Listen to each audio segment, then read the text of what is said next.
Sirta hidde-sideedka Daphne oo laga yaabo in la ogaado dhowaan. Saynisyahano ka tirsan mashruuca DNA-ga Leonardo da Vinci ayaa sheegay inay si weyn ugu dhow yihiin dib u dhiska hidde-sideedka 5 sano jirka ah ee Leonardo da Vinci, ninka cilmiga badan ee reer Talyaani ee xilligii Renaissance-ka. War-saxaafadeedkii ugu dambeeyey wuxuu xaqiijiyey in la helay silsilad dhiig oo ragga da Vinci ah oo dib u raacaysa ilaa 1331. Haddii aad rabto warbixintan oo kale fadlan guji sabskraibsi.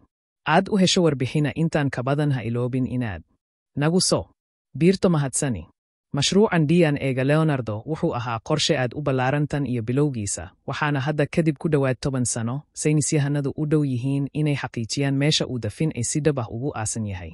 Haddii ay ku guulaystaan, waxay furi kartaa albaabka lagu kala saari karo hidde-sideedka buuxa ee ninkan Renaissance-ka ah.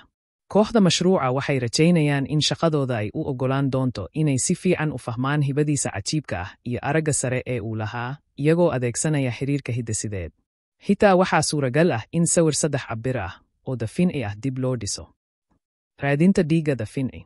Haraaga la rumaysan yahay inuu ka yimid silsiladda ragga da Vinci ayaa markii ugu horeysay la helay iyadoo ay si taxadar leh u shaqeeyeen 2 cilmi-baare oo hidde-sideed ah, Alessandro Festosi iyo Agnese Sabato oo ka tirsan ururka dhaxalka da Vinci. Iyagoo xusay buugooda cusub Gena da Vinci. Genealogy and Genetics for Leonardo's DNA, mashruuca DNA-ga ayaa la wadaagay horumaro xiiso leh.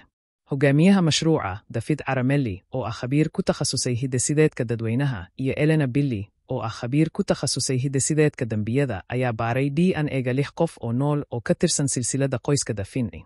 Qaybo ka mid ah hidde-sideedkooday tromosome ayaa la mid noqday, taasoo muujinaysa silsilad dhiig oo dib u raacaysa ugu yaraan 5 jiil. Hadda oo la aqoonsaday silsilad dhiig oo suurtagal ah, DNA-ga waxaa la isbarbardhigi karaa haraaga la tuhunsan yahay inuu da Vinci yahay iyo kuwa la rumaysan yahay inay yihiin qaraabadiisa dhow. Meesha aaska da Vinci. Da Vinci wuxuu dhintay bishii May 1519, waxaana la sheegay inuu ku aasan yahay kaniisadda Saint Florentin ee Amboise, sida uu doonayay. Kaniisaddan waxaa la burburiyey intii lagu jiray kacaankii Faransiiska, waxaana la helay lafaha la rumaysan yahay inay yihiin kuwa da Vinci sanadkii 1863, markaasoo lagu wareejiyey kaniisad yar oo ku taal Loire Valley. Wakhtigaas, dad badan ma rumaysnayn in lafahaas ay yihiin kuwa da Vinci, shakina wuu jiray ilaa maanta. Si loo xaqiijiyo in lafahaas ay yihiin kuwa da Vinci, saynisyahanadu waxay u baahan yihiin qaraabo la isbarbardhigi karo. Laakiin da Vinci ma uusan dhalin carruur. Festosi iyo Sabato waxay si taxadar leh u raaceen silsiladda ragga ee aabbihiis iyo walaalkiis kala dhashay, waxayna sheegayaan inay aqoonsadeen 5 qof. Qodista qabriga qoyska da Vinci. War kale oo xiiso leh oo mashruuca DNA-ga da Vinci la wadaagay ayaa ah in mashruuc qodis ah uu socdo si loo helo qabriga qoyska da Vinci, kaasoo laga yaabo inuu ku jiro lafaha awowgiis, adeerkiis iyo walaalihiis kala dhashay. Hogaamiyayaasha qodista waa khubaro ka tirsan jaamacadda Florence, Alessandro Riga iyo Luca Baedi. Natiijooyinkii hore waxay muujinayaan in ugu yaraan 1 qof oo rag ah la helay. Aramelli wuxuu yidhi, falanqayn dheeraad ah ayaa loo baahan yahay si loo ogaado in DNA-ga la helay uu si fiican u badbaaday. Marka natiijooyinka la helo, waxaan u gudbi karnaa falanqaynta qaybaha tromosome si loo isbarbardhigo kuwa qaraabada hadda nool. Haddii tromosomeka qaraabada da Vinci ee nool uu la mid noqdo lafahaas hore, waxay taageeri doontaa fikradda ah in tani ay tahay silsiladdii qoyska da Vinci.